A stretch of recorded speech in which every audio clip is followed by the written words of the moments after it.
Adobong kulambutan. Sa Tagalog, pusit lumot. Ginasang ko pala nga ito sa bawang, sibuyas, may kunting luya. Tapos, nilagyan ko ng oyster sauce, paminta, bitsin, may tomato paste din to at saka toyo. Para medyo malapot-lapot.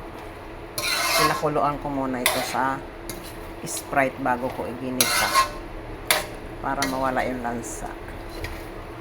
At ito na siya. Para na siyang dinuguan. Hinalo ko yung kulay ng pusit lumot. Para masarap. Kinisa ko to sa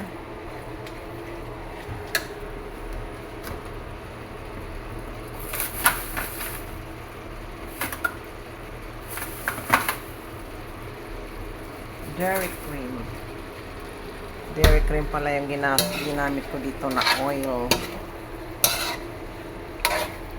Para mabango. Sarap.